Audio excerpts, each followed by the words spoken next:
अस्सलाम वालेकुम दोस्तों, आप देख रहे हैं टेल्स टॉक।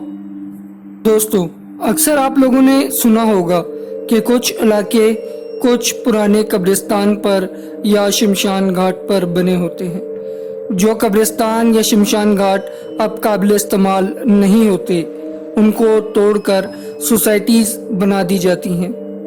लेकिन उन घरों में जो ग्रेवयार्ड्स पर यानी कब्रिस्तान पर बने हों या शमशान घाट पे बने हों, उनमें अक्सर असरात होते हैं, पैरानॉर्मल एक्टिविटीज़ का उसमें दावा किया जाता है।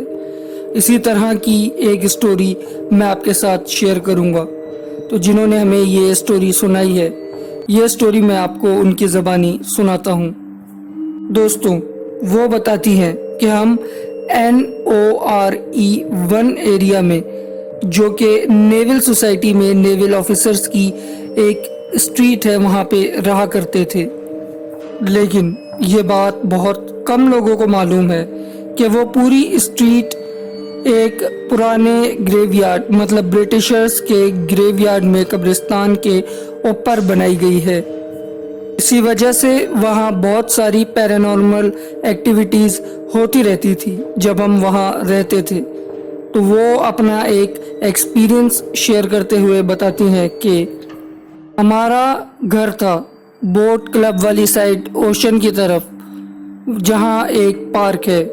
उस पार्क में हम जाया करते थे अपने भाइयों और कज़न्स के साथ।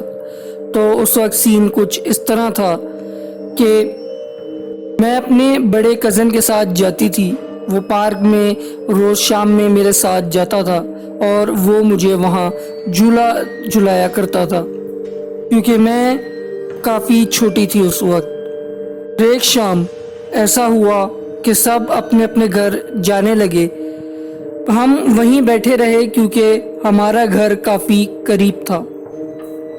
पार्क खाली होने लगा, लेकिन मेरा कज़न मुझे झूला दे रहा था। झूले की एक साइड पर तो मैं थी, लेकिन दूसरी साइड बिल्कुल खाली थी, वहाँ कोई नहीं था। लेकिन जितनी तेज़ी से, जिस स्पीड से मेरा कज़न मुझे झूला दे रहा था, उसी स्पीड से दूसरी साइड का झूला भी ऊपर जा रहा था। मतलब वहाँ पर इतनी हवा भी नहीं थी और ना कोई फोर्स थी जो उस साइड पर लगती। और अचानक झूला खुद ही मूव करने लगा। मैं कोई उसमें ताकत नहीं लगा रही थी, ना मेरा कज़न, लेकिन फिर भी वो झूला खुद ब खुद हिल रहा था। मैं छोटी थी तो मेरे कज़न ने मुझे उठाया और हम लोग घर भागे। घर आकर ही सांस लिया। हम डर गए थे। और दूसरा ये वाक़या हुआ कि हम लोग पार्किंग में घर की एक मर्तबा हाइड एंड सीक खेल रहे थे। मैं, मेरा भाई और कज़न्स थे। तो हमारा कज़न हम लोगों को बाहर लेकर आया और उसने कहा कि मैं छुपता हूँ, इस मर्तबा तुम लोग मुझे ढूंढो। और वो मगरिब का टाइम था। हम उस वक्त इतने छोटे थे कि हमारा कज़न पार्किंग लॉट में हम लोगों को ढूंढने का कहकर बाहर चला गया और हम लोग उसको वहीं ढूंढते रहे। हम उसको ढूंढते ढूंढते पार्किंग लॉट की बैक साइड पर चले गए। हम जैसे ही थोड़ा अंदर की तरफ गए तो वहाँ छन छन की आवाज़ आने लगी, ऐसे कि कोई भाग रहा हो। और वो आवाज़ बहुत स्पीड में भागने की थी और उसके साथ ही किसी कुत्ते के भौंकने की आवाज़ आई, जैसे वो कुत्ता उस आवाज़ के पीछे पड़ा हो।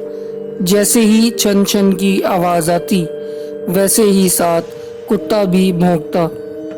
हम भाई बहन काफ़ी डर गए और रोते हुए बाहर की तरफ भागे। हमारे कज़न ने जैसे ही हमें देखा तो वो उस टाइम हंस रहा था और उसको यकीन नहीं आ रहा था इस बात पर। फिर एक दिन मेरे कज़न के साथ भी कुछ अजीब हुआ तो उसको यकीन आया। हुआ कुछ यूँ कि एक मर्तबा दरवाज़ा नॉक हुआ तो वो उठकर दरवाजे की तरफ गया देखने के लिए।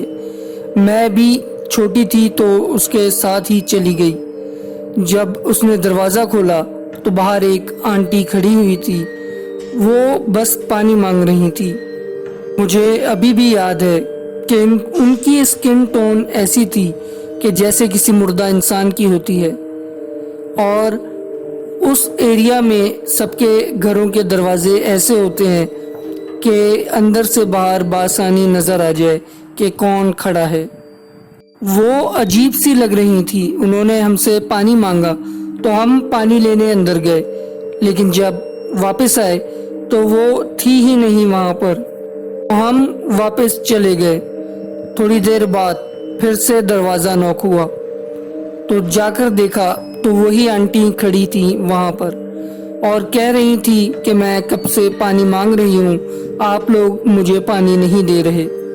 تو ہم نے انہیں پانی دیا اور انہوں نے گھر میں جھانک کر دیکھا تو ایک درخت تھا آم کا، جس پر ان کی نظر پڑی تو انہوں نے کہا کہ مجھے اس میں سے کچھ آم دے دو۔ اب ہمیں منع ہوتا تھا، ہم کوئی بھی چیز رات میں پیڑ سے نہیں توڑتے تھے، تو ہم نے انہیں منع کر دیا۔ تو وہ ہمیں دیکھ رہی تھی اور دیکھتے دیکھتے وہ آم جس پر انہوں نے پوائنٹ کیا تھا وہ خود درخت سے نیچے گر گیا۔ ہم لوگ ڈر گئے اور وہ ہنسنا شروع ہو گئی۔ ہم لوگ چلاتے ہوئے بھاگے اور اپنے والد کو بلایا۔ جب سب لوگ آئے تو وہ تھی ہی نہیں اور ہم دونوں کو فیور ہو گیا۔ وہاں اس طرح کی چیزیں بہت ہوتی تھی، جیسے ونڈو پر کوئی مار کے چلا جاتا یا کوئی چیز نظر آ جاتی یا کبھی کوئی سایہ وغیرہ۔ یہ چیزیں بہت تھی وہاں پر، لیکن الحمدللہ ہم نے 2008 میں ہی وہاں سے موو کر لیا۔ موو کرنے کے بعد ہمیں دوبارہ اس طرح کی کوئی چیز فیس نہیں کرنی پڑی۔ تو دوستو، یہ تھی آج کی کہانی۔ اگر آپ کو یہ ہماری ویڈیوز پسند آ رہی ہیں تو ہمارے چینل کو سبسکرائب کریں اور بیل کے آئیکن کو لازمی پریس کریں۔